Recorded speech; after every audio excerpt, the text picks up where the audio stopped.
Paul, well, after such a run where we've only had, one win in the last 12 or so games, it must be great to be sat here on Monday morning reflecting on a victory at last.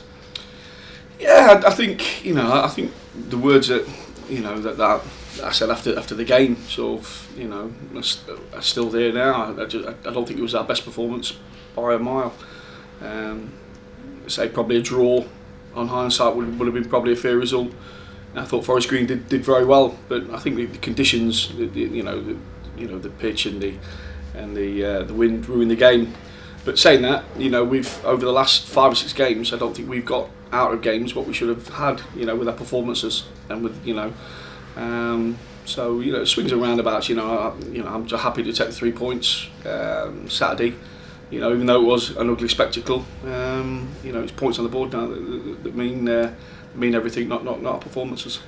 Going into, obviously we mentioned that we've not got a game on Saturday, you'll be looking to keep that group together and maybe a few trialists for some profile behind closed doors games? Yeah, we've got 1 or 2 coming in, got 1 or 2 trialists coming in just to have a look at. It's that time of year, we've got a month now where the window's open. I'd like to have a look at some of our kids, that have been doing very well in these behind closed doors games, and sort of like make sort of big decisions on them, because we want the kids coming through. We want them to fill places in and around the first team. So I think these next sort of 2 weeks, building up to the Hayes game, are really important for us. 1, can we strengthen the squad, and 2, can we find out how many of the kids are going to be good enough to come through. You mentioned there the kids. I think it's an important props time to look at it. In their league, they're currently sat unbeaten, and obviously it was mentioned in the programme on Saturday that there'll be a reserve team next year. Yeah. How many kids do you think you'll be looking to bring on board and using those reserve game fixtures looking ahead to next season? Well, personally, I don't really know at the minute. What we've sat down with the chairman, and I've sat down with Mark, who runs them. We need, I think, a couple of games where they play against good non-league opposition, where we really tell or really test how good they are. The league they're playing is good, but we've got some of these kids that are 19 years of age, 18, 19. Now, realistically, these kids need to be playing in our first team at that age, or somebody's first team. So, I've spoken with the chairman. We are looking to get a reserve side that we're running for next year. So it makes a transitional period from the youth team to the first team just a little bit easy for the lads.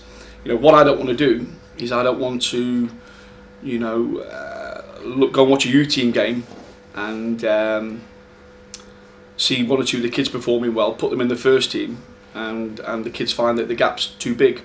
So, like I say, the transitional period, because the only person it affects is the kid. I don't want any lads, going backwards because of our erratic decision making. So I think it really is important that we do test the lads against men, against lads that are playing around their same age group, that are playing in people's first teams, around Unibond Premier level, Conference North level, because in a realistic way, there has to be the transition for the kids. Just to chuck them into our first team sometimes can have a detrimental effect on them, especially if they're not performing well. Sometimes these lads need a little bit of a transitional period to really find their feet. Finally, back to the present day, is there any news from the treatment table following Saturday's win? No, I think it's just the odd, scratch and bump that you usually get, when the pitches are heavy and the wind's really strong. It was a right sort of it was a horrible game to play. I played in them myself as a player, and it's what it takes out of you. Sometimes you need that extra day off, but like I say, the lads have got now a breather for 2 weeks. I say breather, we haven't got a real competitive game for 2 weeks. So by the time the Hayes and Yeading game comes around, we should be a fully fit squad. Cheers, Paul. So what have you got lined up then on the friendly front? Well, we've got Eastwood tomorrow night. They're coming here. Behind closed doors? Yeah, well, I think it's classed as behind closed doors, yeah. I think John's bringing 2 sides down. He's got a lot of young lads in and around the 19 to sort of 23 mark, that I wanted to play a lot of our young lads, against them. Now, I'm taking into account we've got a game on the Wednesday, so there might not be as many as we think there are, but it gives some of our fringe players a chance. It might be a mixed side tomorrow night, but then we've got Notts County coming down on the 17th at the minute. That's a 1 o'clock kickoff. you know, and that might be the time where we do throw them in and really see them. You know, sometimes you don't learn anything about players when you're constantly winning. Sometimes you have to see them in a different environment, you know, and you know, like I say, a lot. I think there's 5 or 6 of the youth team now that are boarded on 18 and 19 years of age. At that age, realistically, they need to be knocking seriously on our first team door, you know. And what I want to do is I want to put them in against lads that have been playing a lot of football at non-league level, you know, say Unibond Prem and Conference North, as well as, you know, some of the league clubs, younger players, you know, and find out how good they are, you know, because we, you know, if we don't, like I say, and it's all to do with looking after the kids, nothing to do with our, you know, the football club. I want the lads, if they're good enough, to come in board and feel comfortable, and not be thrown in and be out the depth too early. So you've got Eastwood and Notts. You said there's another one as well? There's another one penciled in, but yeah, I mean, at the minute I've not heard anything back, so I mean, we've got 2 that are pending at the minute. When will they be? The pending? Yeah. Eastwood, Toronto and... I'll say the one that's penciled in. Next week. Anyway, we can, if it's later this week, yeah. might be at the weekend, you know, we might, depending on what's happened, we might even just, you know, speak to Steve and speak to the chairman. You know, was thinking about mixing the first team and the kids up playing against each other, but in that sort of scenario, you know, that would be roughly for the fans to come in and have an enjoyable day. You know, that for me, I wouldn't learn a lot out of that, because we've played a lot of behind closed doors games with some of the first team we played against the kids, and 9 out of 10 times it doesn't really show anything. You know, we want a real competitive match where there's something at stake, where, you know, the lads that are coming have got something to prove with their respective clubs, and our lads know that it's a proper football match, not a behind closed doors training exercise. You know, so but yeah, the game, you know, could be like later on this week. Or over the weekend, depending on, like I say, I've had a look at who's, I've sort of put the feelers out for the lads that aren't, you know, teams that aren't playing in the trophy and stuff like that, and see if someone will bring a team down, you know, even if it's a team at our level, you know, and then we can, no better thing than just throw our young lads in, and, you know, then it's up to them to, and it won't be like, it's a 90-minute trial game. I wanted to do it over two to 3 games, so we get a nice happy medium of, right, consistency now. You know, you've had one good game now against, might be Notts County, but now can you do it against an Eastwood Town? Can you do it against the Gainsborough? Can you do it against, I don't know, Boston United or something like that? You know what I mean? And we get a good feel of them then. You said at the end of last week that you were going to have a look around the club and see what you thought you needed for your jigsaw this month. Obviously, you've got a 2-week gap now, so Saturday was quite important for looking around your team and thinking, what do I need? Because obviously January is going to run out very quickly by the time you play again. Have you decided what you need? Is there a specific I've known for a while, for? John, if I'm honest. I think I've known for a while, and I think the 2 players that you know that we brought in are significant parts.